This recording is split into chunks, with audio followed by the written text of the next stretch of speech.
جیسے انہوں نے اس کو چکھا، قرآن خود کہتا ہے فَلَمَّا ذَاقَا الشَّجَرَةَ بَدَتْ لَهُمَا سَوْآتُهُمَا وَطَفِقَا يَخْصِفَانِ عَلَيْهِمَا مِن وَرَقِ الْجَنَّةِ۔ جیسے اس کو کھایا، ممنوع کے کھانے کا اثر یہ ہوا کہ حضرت آدم علیہ السلام، حضرت حوا علیہ السلام کے جسم سے کپڑے خود بخود اترنے لگے۔ بدت لهما سوآتهما وطفقا يخصفان عليهما من ورق الجنة۔ انسان کے اندر اللہ نے فطرت کو رکھا ہے، اور فطرت یہ ہے کہ شرمگاہوں کو چھپایا جائے۔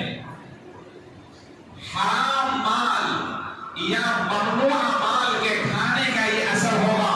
اچھی طرح اس بات کو یاد رکھی جائے ہمارے عزیز نوجوانوں اور عزیز طلبا جو خاص طور پر کالجز میں، یونیورسٹیز میں اور بڑے اونچے اسکول میں تعلیم حاصل کر رہے ہیں۔ غلط کھانے کا یہ اثر ہوتا ہے کہ اس کے جسم سے لباس اترنے لگتے ہیں، اور جسم سے لباس کا اترنا برائیوں کی طرف انسان کو لے جاتا ہے۔ آج دنیا میں برائیوں کے جو اصل اسباب ہیں، ان اسباب میں ایک بڑا سبب یہ بھی ہے کہ خواتین کا اپنے اچھے ڈریس میں نہ ہونا، یعنی فل لباس میں نہ ہونا، جس سے مرد، جوان، بوڑھا، کوئی بھی انسان اس سے متاثر ہوتا ہے، اور پھر غلط کام کی طرف وہ اپنے قدم کو بڑھاتا چلا جاتا ہے، حتیٰ کہ وہ وقت بھی آتا ہے کہ وہ غلط کام میں ملوث ہو جاتا ہے۔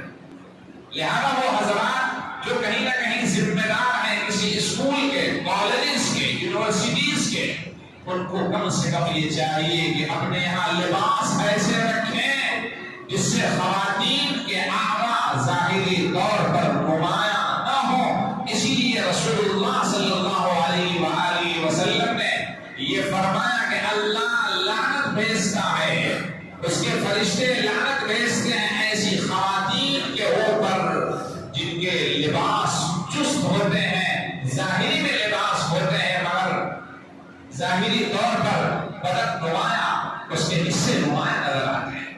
حضرت آدم علیہ السلام کے اس عمل نے ان کے جسم سے کپڑے جو جنتی لباس تھے اس کو اتار دیے، دونوں فوراً جنت کے پردے اٹھا کر اپنے جسم کو، شرمگاہوں کو چھپانے لگے، اس کے اوپر سینے لگے۔